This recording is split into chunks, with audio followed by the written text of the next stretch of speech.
You are traveling in a bus and you notice that whenever the bus turns left, the upper bodies of all the passengers move towards right. Do you know what phase phenomena is working here?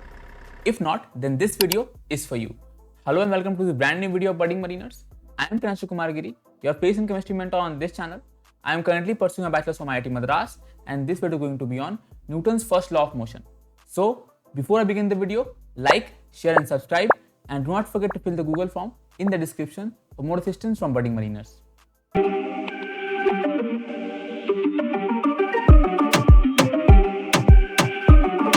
So now let's begin our discussion on the Newton's first law of motion.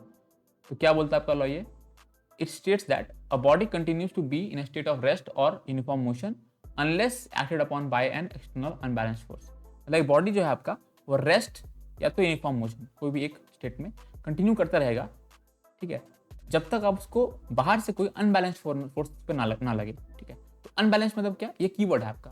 मतलब अगर late से एक body पे दो force लग रहा है total, ठीक है, तो दोनों एक दूसरे को कैंसिल नहीं करने चाहिए। मान लिया 10 न्यूटन इधर से लगा, 10 इधर से लगा, तो वो बैलेंस हो गया, ठीक है। वो बैलेंस नहीं चाहिए मेरे को, अनबैलेंस चाहिए। अगर 10 इधर से लग रहा है तो 15 इधर से लगे, वैसा कुछ, या फिर एक ही फोर्स लगे 5 का 10 का जो भी लगाना है, तो वो भी अनबैलेंस्ड होगा। तो मेरे को चाहिए अनबैलेंस्ड फोर्स जो एक बॉडी का जो स्टेट है रेस्ट का यूनिफॉर्म मोशन का उसको तोड़ पाए। अब ये जो टेंडेंसी है बॉडी का, किसी बॉडी का, कि वो it wants to stay in rest और uniform motion unless acted upon by an external unbalanced force, इस टेंडेंसी को हम लोग बोलते हैं इनर्शिया, ठीक है, इनर्शिया। और इनर्शिया का 3 प्रकार होता है, inertia of rest, inertia of motion, inertia of direction. अब इन्हीं तीनों को हम लोग 1 by 1 पढ़ने वाले हैं आगे। तो first type of inertia is inertia of rest, ठीक है। तो क्या होता है ये? The tendency of a body to stay at rest until unless acted upon by external unbalanced force, ठीक है। मतलब क्या है कि एक बॉडी जो है it will stay at rest हमेशा के लिए अनलेस एंड अनटिल कोई बाहर से उसको फोर्स अनबैलेंस्ड फोर्स पे आके एक्ट करे, ठीक है। फॉर एग्जाम्पल मैंने कुछ कहीं रखा हुआ है, ठीक है, वो रेस्ट पे है वहाँ पर। अब मैं उसको वहाँ से अगर ना हिलाऊं या फिर उसको ग्रेविटी नीचे ना खींच ले या फिर कोई और फोर्स ना लगाए उसके ऊपर अनबैलेंस फोर्स, तब तक वो कहीं नहीं जा रहा है। बस इसी को बोलते हैं इनर्शिया ऑफ रेस्ट, सिंपल साधारण भाषा में, ठीक है। एग्जाम्पल देख लेते हैं ऐसे कुछ। तो अ football staying at rest unless it is kicked bye a footballer, मतलब फुटबॉलर तो किक नहीं करेगा फुटबॉल को, तो वो रेस्ट पे बना रहेगा, ठीक है। और क्या? Trolley being at rest until it is pushed और पुल्ड, ठीक है। तो कोई फोर्स अगर ना लगे उसके ऊपर तो वो रेस्ट पे बना रहेगा। कोई भी ऑब्जेक्ट की बात कर लो, ठीक है, वो कोई बॉडी की बात कर लो, वो रेस्ट पे बना रहता है unless and until an external force unbalance force acts upon it, और यही तुम्हारा इनर्शिया ऑफ रेस्ट होता है। The next is inertia of motion. What is inertia of motion? Tendency of a body to stay in uniform motion unless acted upon by an external unbalanced force. जब तक एक body पे आप बाहर से unbalanced force नहीं लगाते हो तब तक क्या होता है कि वो यूनिफॉर्म मोशन में है तो बना रहेगा, ठीक है। यूनिफॉर्म मोशन में मतलब क्या? मतलब कि उसका वेलोसिटी कांस्टेंट बना रहेगा। एक बार बाहरी फोर्स लगा तब क्या होगा उसके ऊपर? अनबैलेंस फोर्स अगर बाहर लगा देते हैं आप तो वहाँ पे वो यूनिफॉर्म मोशन टूट जाएगा उसका, या तो वो रेस्ट पे आएगा या तो वो स्पीड बढ़ जाएगा उसका, ठीक है। वो डिपेंड करता है फोर्स कैसा है। वहाँ पे कौन काम आएगा?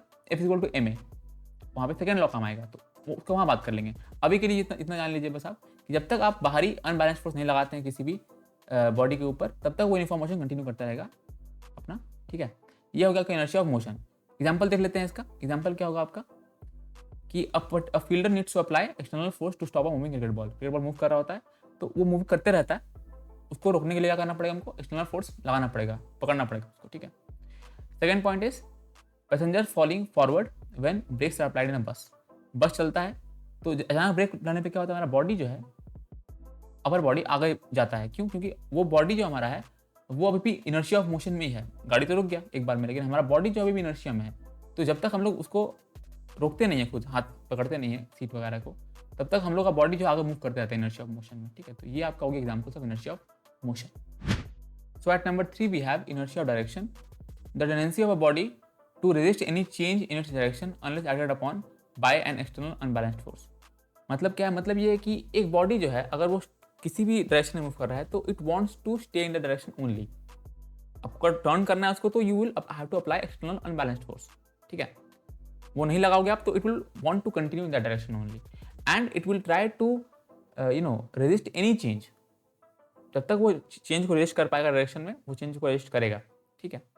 यही कारण होता है कि जब हम लोग बस में बैठते हैं या फिर कोई व्हीकल में, तो जब भी वो डायरेक्शन चेंज करता है अपना, चाहे वो लेफ्ट मूव करे या राइट मूव करे, तो जब भी ऐसा होता है तो हमारा बॉडी उसको पहुंच जाता है। फॉर एग्जाम्पल अगर हम लेफ्ट टर्न लिया तो बॉडी राइट मूव करने का ट्राई करता है, क्योंकि वो it wants to continue in that straight path, ठीक है, वो स्ट्रेट पाथ कंटिन्यू करना चाहता है, इसलिए लेफ्ट मूव पे बॉडी राइट जाता है एंड राइट टर्न पे बॉडी लेफ्ट जाता है, यही कारण है। So guys, this was all about Newton's first law of motion. I hope you liked the video. If you did, then like the video, share with your friends, subscribe, press the bell notification, and comment down below your thoughts. Also, do not forget to fill the Google form in the description for more assistance from budding mariners. See you in the next one. Do you guys want the updates regarding the exam forms or the maritime industry in general? या फिर exams के लिए motivation चाहिए, then you definitely need to follow our Instagram channel for all this stuff and much more. Want the best notes and material for IMU CT and sponsorship exams? Want daily quizzes? Or do you want your doubts about your merchant navy career solved by our mentors? Search Budding Mariners on Telegram or click on the link in the description below to start your mariner journey with us today.